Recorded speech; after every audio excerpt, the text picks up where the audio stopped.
Your network is your net worth কথাটি বলেছেন বিখ্যাত মার্কেটিং এক্সপার্ট পর্টার গেল। অর্থাৎ আপনি যত বেশি মানুষের সাথে নেটওয়ার্কিং করতে পারবেন, যত ভালো মানুষের সাথে আপনার কানেক্টিভিটি বাড়বে, আপনার সম্পদ ঠিক ততটাই বেশি। হয়তো একটু অযৌক্তিক মনে হতে পারে, কিন্তু বর্তমান যুগে এই সময়ে আপনার স্কিল না থাকুক বা স্কিল টুকটাক হলেও বা আপনার পুঁজি না থাকুক, ক্যাপিটালের সমস্যা থাকুক, যেই সমস্যা থাকুক না কেন, আপনার যদি নেটওয়ার্কিংটা ঠিক থাকে আপনি কিন্তু একসময় উঠে আসতে পারবেন। এইরকম আরেকটি কথা আছে যে আপনি যে রুমে আছেন সেখানে যদি আপনি সবচেয়ে শ্রেষ্ঠ হন তাহলে আপনি ভুল রুমে আছেন। কেন বলা হয়েছে? কারণ আপনি যখন আপনার চেয়ে বড় মানুষদের সাথে মিশবেন, আপনি তাদের থেকে নলেজ নিতে পারবেন, তাদের থেকে তাদের এক্সপিরিয়েন্সটা পেয়ে যাবেন। যেটা হচ্ছে আমি বই পড়ে পড়ে দেখা যাচ্ছে যে আমি তাত্ত্বিক জ্ঞানগুলো শিখছি, কিন্তু আমি যখন একটা বড় মানুষের সাথে থাকবো তার কাছ থেকে আমি তার অভিজ্ঞতা শিখে নিতে পারবো হয়তো খুবই অল্প সময়ে। আপনি যত বড় বড় ব্যবসায়ীদের সাথে যদি ব্যবসায়ী হতে চান তাহলে আপনার বেশি বেশি ব্যবসায়ীদের সাথে বসা উচিত।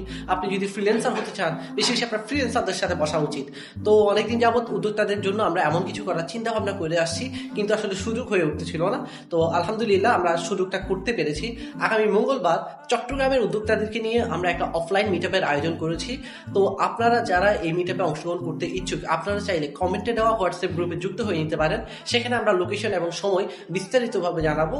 তো এতটুকু বলতে পারি সেখানে প্রচুর পরিমাণ ভ্যালু শেয়ার করা হবে। আপনারা অনেক সময় এমন অনেকগুলো প্রশ্ন করেন যেগুলো আসলে মেসেঞ্জারে বা মেসেজে উত্তর দেওয়া কঠিন। তো সরাসরি আসলে আপনার সাথে আমার বন্ডিংটা ভালো হবে, পরিচিতি বাড়বে, এক উদ্যোক্তা ভাইয়ের সাথে অন্য উদ্যোক্তা ভাইয়ের কানেক্টিভিটি বাড়বে এবং বিজনেস রিলেটেড যত রকম সমস্যা আছে আশা করি এইসব মিটআপ সেটার সমাধান করতে অনেকটাই হেল্পফুল হবে। তো চট্টগ্রামের ভাই ব্রাদাররা কোনোভাবেই মিস দিয়েন না, কমেন্টে দেওয়া লিঙ্ক থেকে এখনই যুক্ত হয়ে যান।